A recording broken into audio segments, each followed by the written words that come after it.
All right, today we're headed deep into the Pacific Northwest, right into the blast zone of one of the most famous volcanoes out there.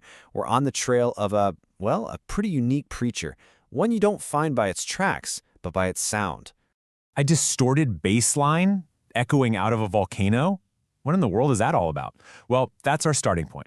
In this little field guide, we are going to break down the classification, the habitat, and the absolutely wild lifestyle of whatever is making these sounds. So before we can meet our subject, we have to understand the stage it plays on. And our story really begins at Mount St. Helens, a landscape that was forged by just incredible, cataclysmic power. Now, this is not just any old mountain. It's an active stratovolcano, and it's officially classified with a very high threat potential. This place is just humming with geologic energy, which, as you'll see, makes it the perfect setting for a creature that thrives on that kind of power. So what's this number? That is 1,300 feet. That's how much of the mountain literally vanished during the 1980 eruption. And that event didn't just change the skyline, it accidentally built the perfect concert venue. What the eruption left behind was this absolutely massive horseshoe-shaped crater. And you have to understand, it's not just a scar on the mountain. It's a natural amphitheater with acoustics that would give rise to a whole new and much, much louder kind of legend. Okay, so the stage is set. Let's move from the geology of the rock to, well, the genealogy of the groove. It is time to meet the star of our show. So, to really get what we're dealing with, we need a baseline. This is the official cryptozoological name for your standard Sasquatch, or Bigfoot. You know, the super elusive primate of the North American woods we've all heard about.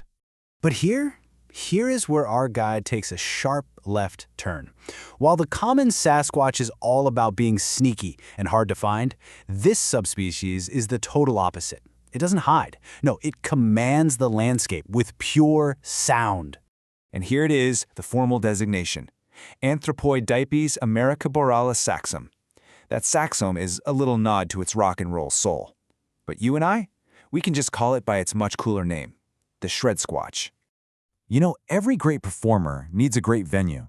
And for the shred squatch, its habitat isn't just a place to live, it is absolutely essential to its entire way of life. Now, officially, the Mount St. Helens Wildlife Area is this rugged mix of old-growth forests, lava flows, and volcanic deposits. This is the documented, textbook habitat. But the shred squatch has taken all this and adapted it for a very, very specific purpose. Yeah, get this. The creature has literally adapted the landscape itself. The crater isn't just a hole in a mountain, it's the amphitheater, a perfectly shaped parabolic stadium that naturally blasts its sound for miles and miles. Of course, even a rock star needs a place to crash. Their dens, tucked away in the forest, basically serve as a green room, and they line them with moss, not just for comfort, but for acoustic dampening. It's perfect for a nap after a long night of, well, rehearsing. Okay, we've got the creature, we've got the venue, so let's break down the performance itself, all the unique behaviors that make up this rock star lifestyle. See, the shred squatch doesn't really hunt, it performs. Its offensive moves are just pure stagecraft. It starts with this disorienting power chord bellow. Then it might create its own pyrotechnic display by smashing volcanic rocks together, and it finishes with the mosh, a super high-energy, dominant charge. And its defenses? Just as sonic. If it feels threatened, it lets out a feedback loop, this crazy high-pitched shriek that totally messes with your balance. And for anything that sticks around, it creates a literal wall of sound by beating its chest, using its whole ribcage like a drum to create a physical pressure wave. Now, you can't live a life this loud without the right kind of fuel. Their diet is pretty specialized. They eat these heavy metal plants that are full of minerals from the volcanic soil. They'll also find fermented berries for a little, spirit. And they'll raid beehives for honey, probably to soothe those legendary vocal cords.